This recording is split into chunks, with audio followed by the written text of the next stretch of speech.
Assalamualaikum warahmatullahi wabarakatuh. Salam sejahtera. Kita teruskan dengan kumpulan 17. Kali ini kita nak lihat sifat kimia bagi unsur kumpulan 17 ini. Sebagaimana yang kita dah tahu, dah belajar, kumpulan 17 terdiri daripada fluorine, klorin, bromin, iodin dan asetin. Dan unsur ini dikenali sebagai halogen. Okay. Jadi apa maksud halogen? Sebenarnya dia berasal daripada perkataan Greek yang mana hal ini bermaksud garam, gen adalah membentuk. Jadi gabungan kedua perkataan itu bermaksud pembentuk garam. Okay. Salt formers. Yang mana apabila kumpulan 17 ini bergabung dengan unsur logam, dia akan membentuk garam.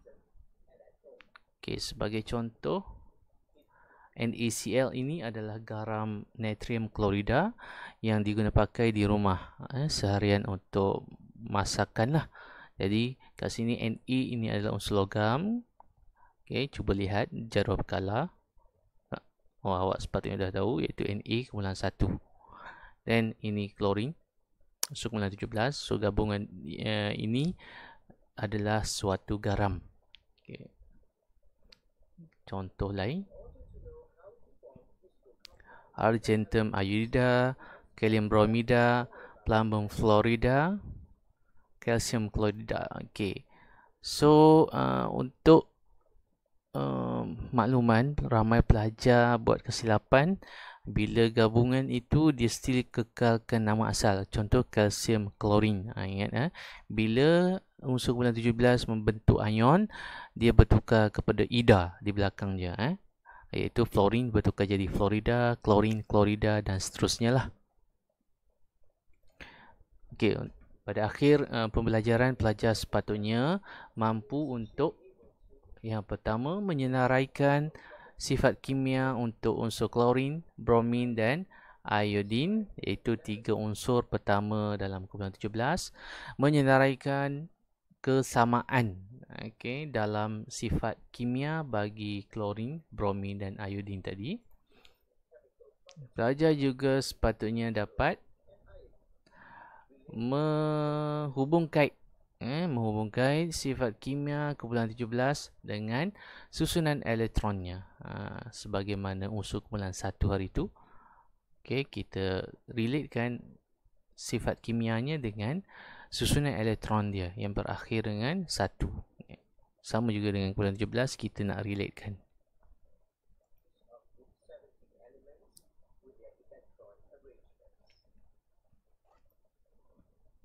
Jadi klorin, bromin dan iodin bertindak secara kimia dengan air, alkali dan juga logam. Okay, so yang pertama kita nak tengok dengan air. Okay, tujuan eksperimen kita untuk mengkaji bagaimana klorin bertindak balas dengan air.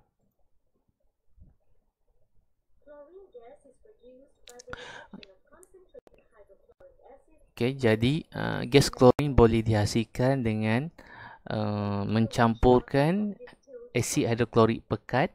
Okay, asid hidroklorik pekat. Oh, ini asid hidroklorik pekat kepada kalium manganat 7. Okay, kita cuba tengok simulasi.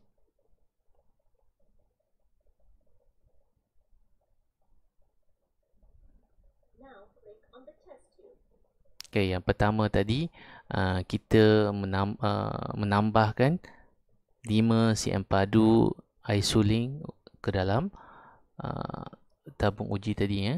So kat sini tindak balas antara kalium manganat 7 dengan dengan asid hidroklorik pekat akan membebaskan gas klorin. Okay, so dia akan masuk dalam tabung uji ini. Okay, so ini adalah asid hidroklorik pekat. Kita tambahkan kepada kalium manganat 7 tadi. Jadi dia akan menghasilkan gas klorin. Okey, jadi gas klorin akan larut ke dalam air tadilah. Okey, seterusnya kita cuba uji larutan yang terbentuk tadi dengan kertas litmus berwarna biru.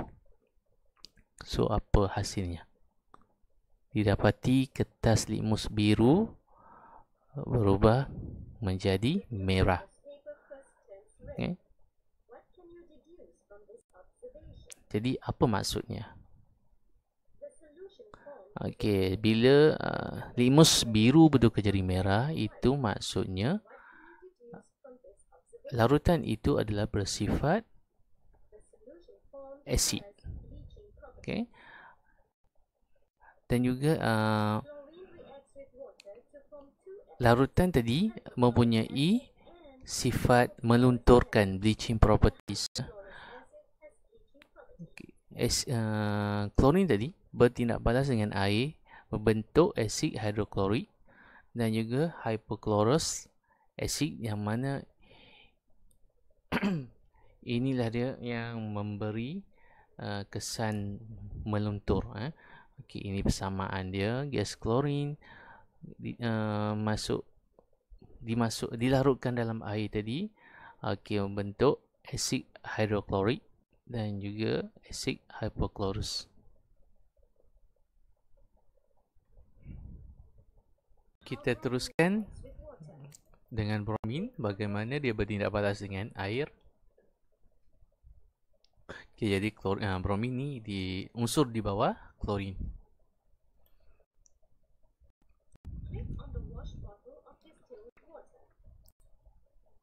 Okay, langkah yang pertama sama juga macam tadi. Kita masukkan 5 cm padu air suling ke dalam tabung uji.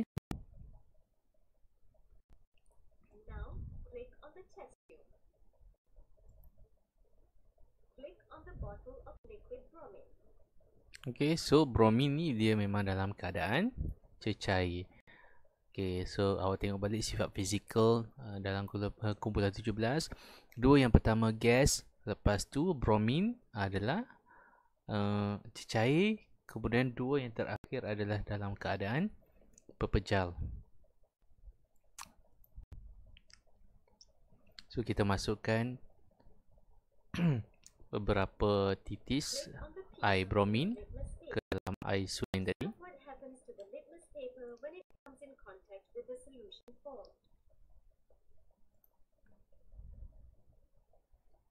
Sama juga macam klorin, kita uji dengan kertas litmus biru.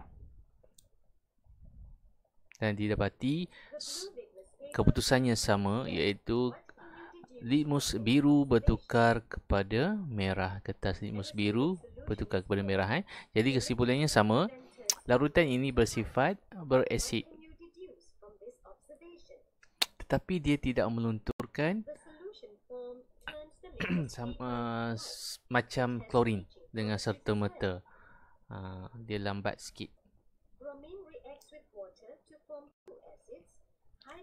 Okay. Jadi kalau tidak hypochlorous, ini hypobromous acid yang memberikan sifat apa tadi? Sifat melunturkan. So sebab itu ada jenama Clorox.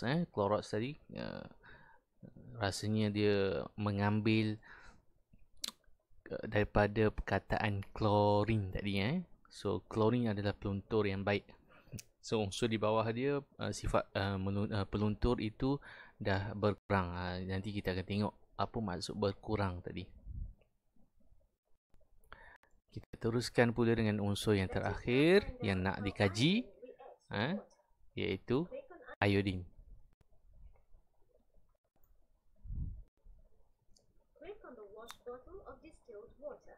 Okay, sama. Kita masukkan 5 cm padu air suling ke dalam tabung uji. Okay, so kat sini iodine macam diberi tahu tadi, iodine dan juga statin dalam keadaan pepejal. Jadi kat sini kita perlukan spatula lah untuk mengambil iodine.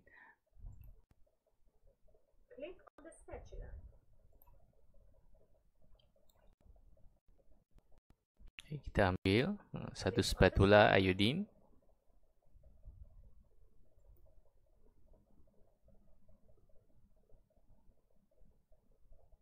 Dan kita goncangkan.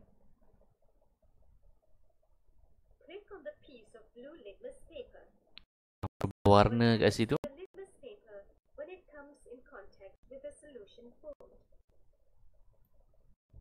Okay, last sekali sama juga macam dua unsur tadi, kita uji dengan kertas limus berwarna biru dan didapati juga bertukar menjadi merah. Jadi kesimpulannya sama, iaitu larutan yang terhasil ini adalah bersifat asid. Okay, itu acidic solution.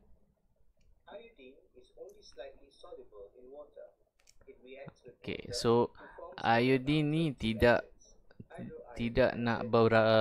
berapa larut dalam air. Okay, jadi dia membentuk hypoiodous acid. So tidak ada sifat melunturkan kat sini atau mungkin tidak ketara. Okay.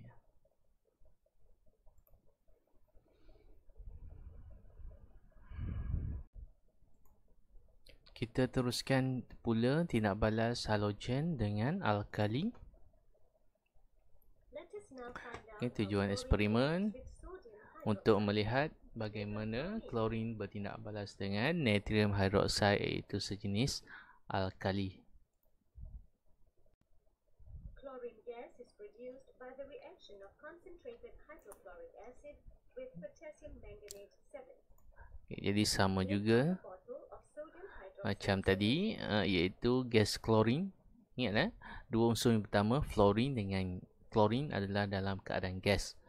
Jadi untuk mendapatkan unsur klorin, gas klorin, kita perlu menghasilkan dia. Jadi cara menghasilkan gas klorin adalah menindakbalaskan asid hidroklorik dengan kalium manganat 7. Okay, tadi dengan air. Jadi kali ini kita masukkan 10 cm alkali tadi, iaitu natrium hidroksida, larutan natrium hidroksida ke dalam tabung uji.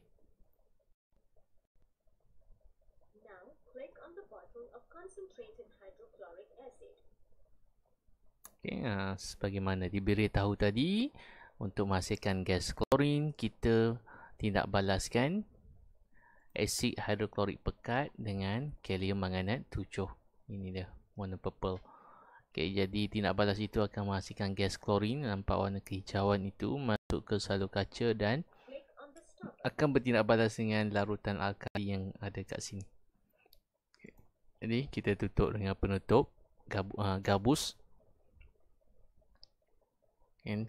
Digoncangkan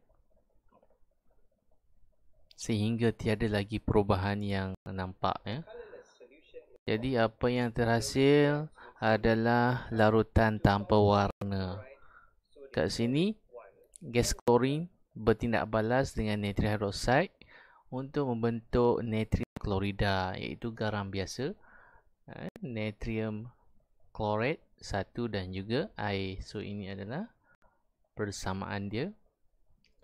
Klorin, natrium hidroksida sejenis alkali, natrium klorida sejenis garam biasa yang digunakan di rumah. Okay. Natrium klorat 1 dan juga air. Kita teruskan dengan unsur seterusnya, iaitu bromin.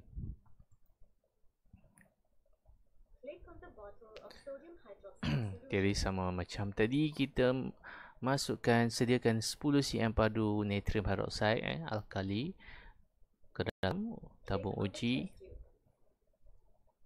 Okay, kemudian kita tindak balaskan terus, sebab dalam makmal ada cecair bromin. Cecair bromin dimasukkan beberapa titis ke dalam natrium hidroksida dan sama macam tadi kita goncangkan dia Okay, goncangkan sehingga tiada lagi perubahan yang berlaku.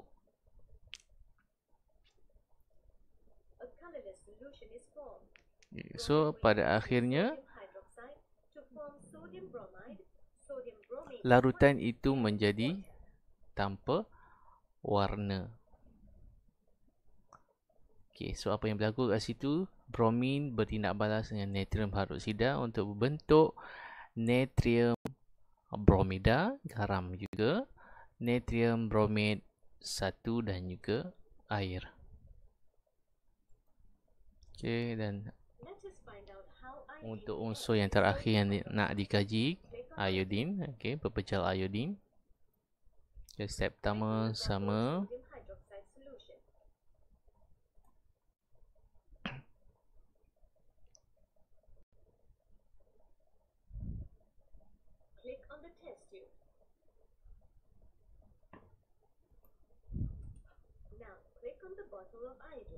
Okay, iodin dalam keadaan pepecah.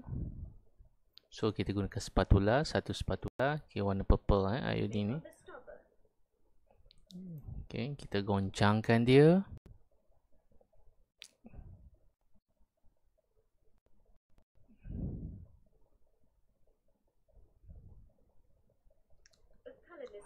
Okay, hasilnya sama iaitu larutan tanpa warna terhasil, di mana apa yang berlaku, iodin bertindak balas dengan natrium hidroksida untuk membentuk natrium iodida, okay, natrium iodate dan juga air. So diulang balik tadi, kalau klorin, natrium klorida. Okay, kalau bromin, natrium bromida. Dan kalau iodin, hasilnya natrium iodida.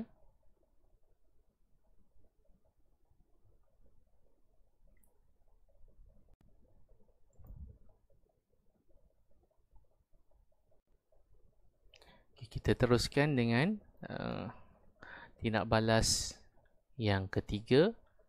Tindak balas dengan logam. Tujuan untuk mengkaji bagaimana klorin bertindak balas dengan iron. Itu adalah besi. Iron adalah besi. Iron Man, manusia besi.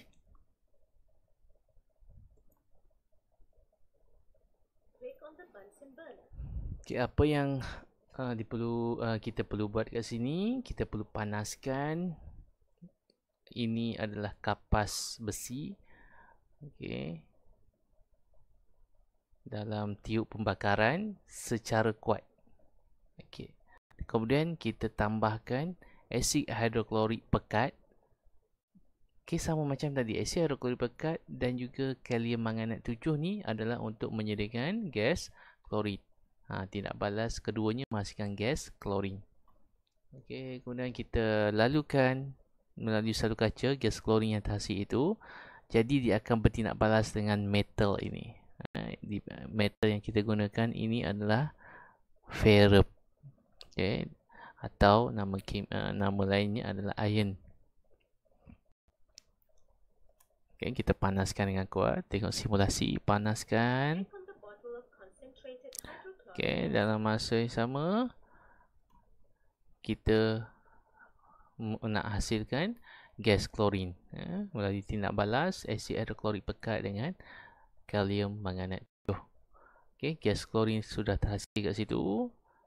Jadi kat sini nampak kat sini, okay, ada perubahan di mana pepejal berwarna perang terhasil.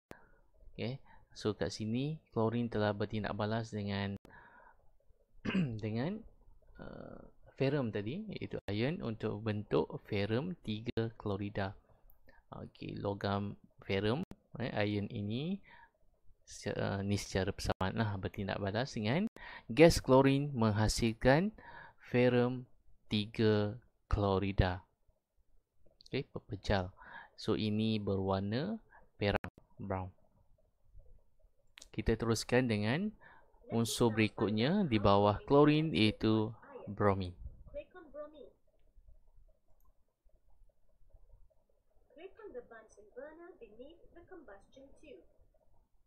Okay, sama juga kita panaskan kapas ferrum ini, kapas besi, okay, dengan kuat menggunakan Bunsen burner, penggunaan Bunsen. Okay, so kapas ini dalam tiub pembakaran. Okay, so ini sebab dia adalah dalam keadaan cecair, bromin ini dalam keadaan cair, jadi kita panaskan ia untuk menjadikan dia wap, gas, gas bromin. Sebab bila cecair mendidih, dia akan menjadi gas. Okay, kapas besi tadi dipanaskan dengan sekuatnya, dan juga air bromin tadi, cecair bromin kita panaskan perlahan-lahan. Okay, so akan terhasilnya bromin gas tadi. Okay, gas bromin tadi akan bertindak balas dengan logam ferrum tadi, iaitu dalam bentuk kapas tadi. Dan sama juga tadi, kalau tadi unsur apa tadi? Klorin. Menghasilkan ferrum 3 klorida. Ini akan menghasilkan ferrum 3 bromida. Kenapa ferrum 3? Sebab ion ferrum 3 terhasil kat sini. Sebab itu ada nama 3. Ferrum ada ferrum 2 dan ada ferrum 3. Dan seterusnya dengan iodin, pelajar sepatutnya boleh agak. Okay, hasilnya adalah ferrum 3 iodida. Kita teruskan dengan iodin. Let us now find out how iodine reacts with hot iron. Click on iodine. Click on the Bunsen burner beneath the combustion tube. Okay, sama macam tadi, kita panaskan kapas besi. Dan juga kat sini iodin adalah dalam keadaan pepejal. Jadi kita panaskan dia untuk menukarkan dia jadi wap. Untuk iodin dia tidak melebur menjadi cecair. Iodin dia terus memejal wapan. Ini bab awal hari itu, bab bab awal, lupa dah bab apa, pemejal wapan. Struktur atom kot, dia akan terus bertukar kepada wap. Kalau kebanyakan unsur akan melebur dulu kan. Okey, jadi apa yang berlaku kat sini, pepejal berwarna perang juga dihasilkan. So kat sini, macam saya bagi tahu tadi, kita dah boleh agak, yang terhasil adalah ferrum 3 iodida.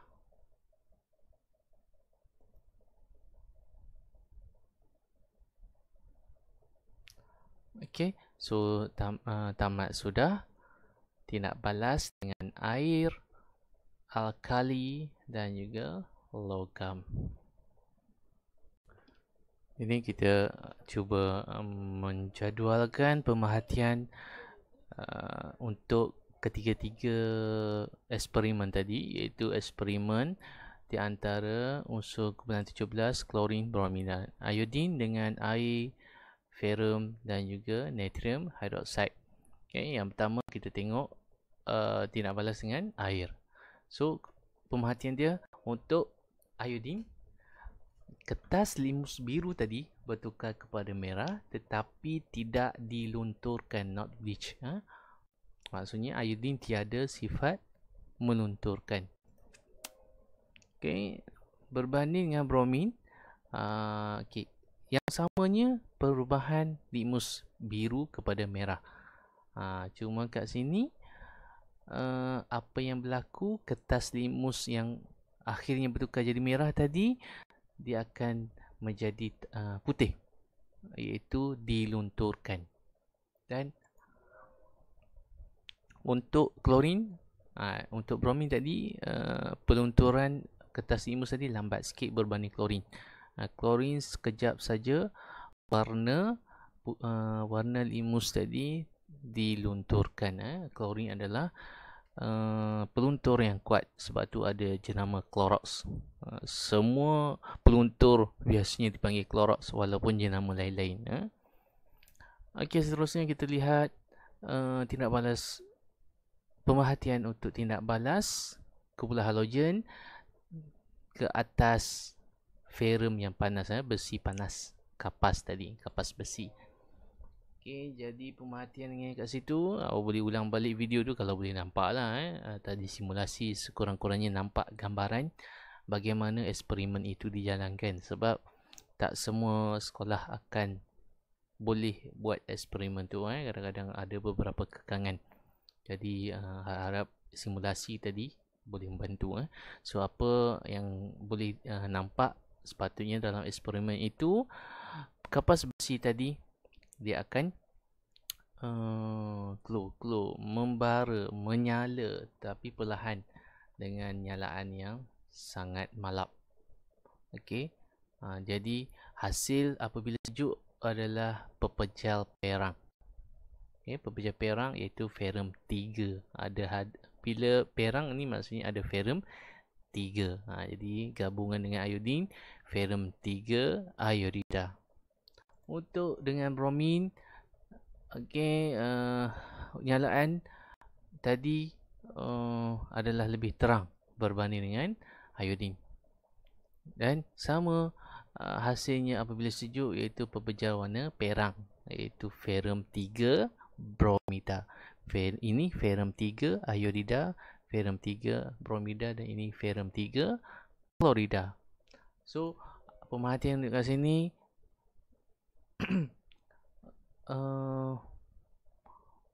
okey, tadi glows rupanya membara ya. Sorry glows membara. Ini pun glows membara. Untuk klorin dia akan menyala dengan terang dan membentuk sama juga tadi pepejal warna perang itu ferrum 3 klorida. Dan yang terakhir kita tambahkan kepada larutan alkali.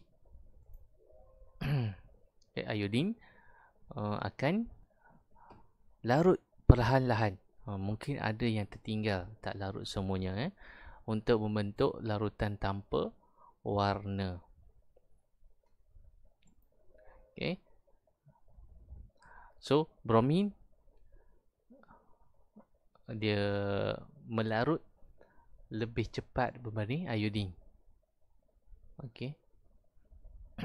So asalnya larutan apabila ditambahkan bromin ini berwarna perang kemerahan macam tu.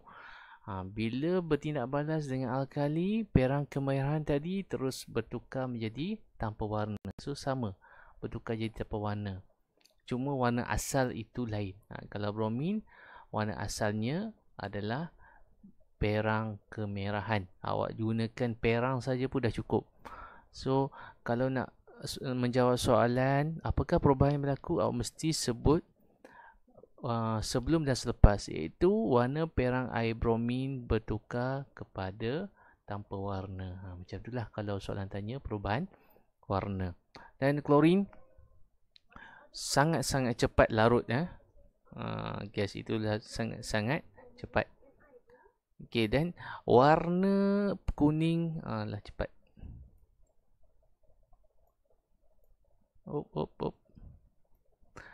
Aish. Okey. Warna hijau kekuningan tadi akan berubah kepada tanpa warna. So pada akhirnya semuanya membentuk larutan tanpa warna. Cuma sini daripada perang, sini daripada kuning kehijauan. So dalam exam andai kata awak lupa kuning hijau ke kuning apa, okey, cubalah jawab kuning. Ataupun kalau jawab hijau pun mungkin diterima, tapi sebaiknya kuning kehijauan. Warna asal bertukar kepada tanpa warna. Salah kalau pelajar jawab warna jernih. Sebab jernih itu bukan warna.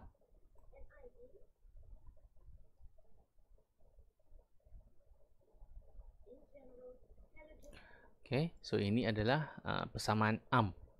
Persamaan am apabila halogen bertindak balas dengan air.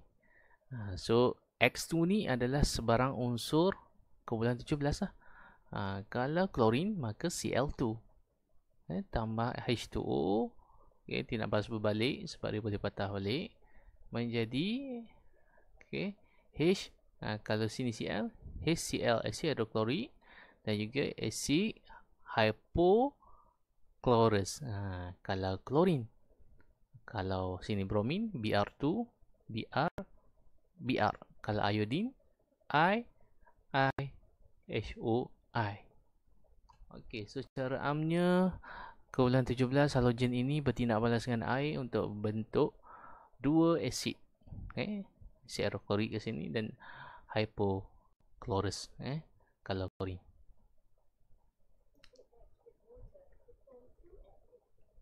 Okey.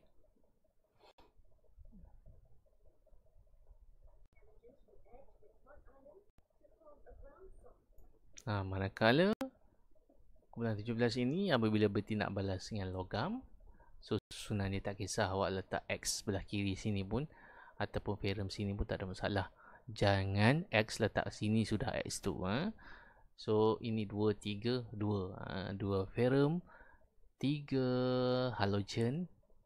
Halogen mesti molekul dan 2 FeX3 ferrum 3. Fe3 maksudnya ferrum 3. Jadi kalau sini Cl, 3 Cl tu, 2 FeCl3. Warnanya perang, ini S solid. Ferrum 3 adalah berwarna perang.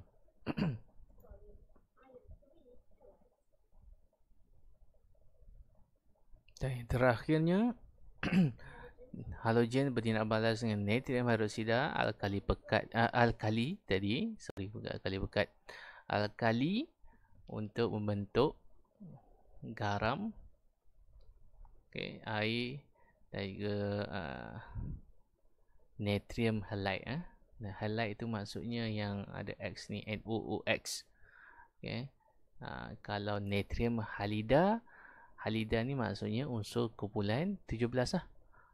Maksudnya kalau sini Cl, Cl2, 2 NaOH, Na halide, halida, NaCl dipanggil natrium klorida. So halide itu adalah halida, iaitu klorida, bromida, iodida.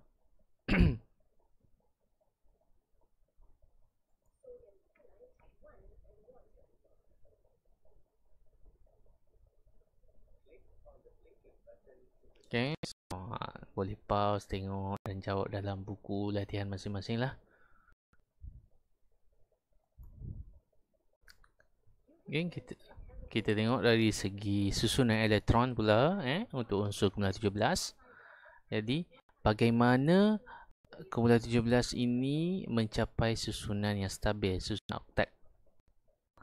Okay, jadi ini contohnya klorin.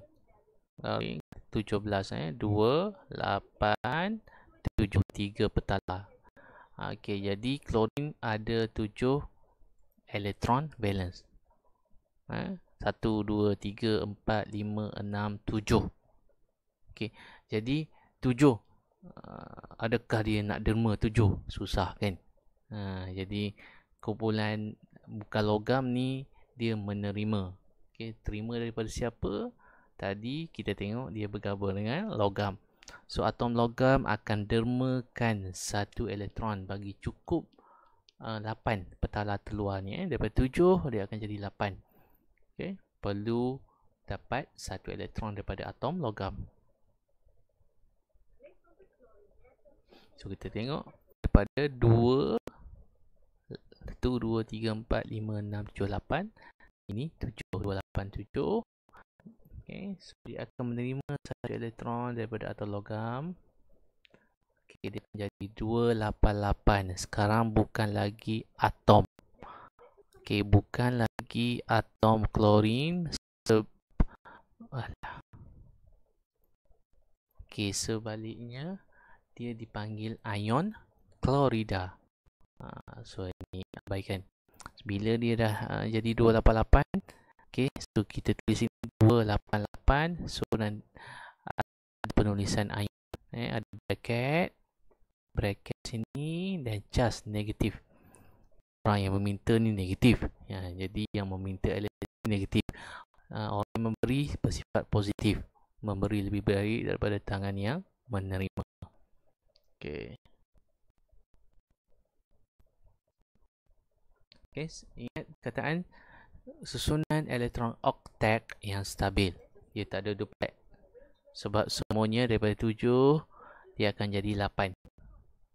So, kumpulan 17 semuanya mempunyai 7 elektron valence di petala terluar. Okey, jadi atom itu perlu satu lagi. Perlu menerima satu elektron untuk membentuk susunan elektron oktet yang stabil. So, kenapa dia mempunyai sifat kimia yang sama? Kerana mempunyai bilangan elektron valence yang sama. Ini soalan favorite.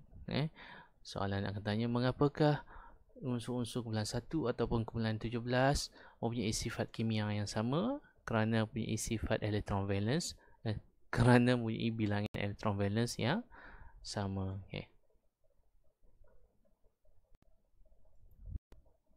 Okey, jadi kesimpulannya dalam pembelajaran ini, pelajar-pelajar telah mengetahui, telah belajar yang halogen mempunyai sifat kimia yang sama.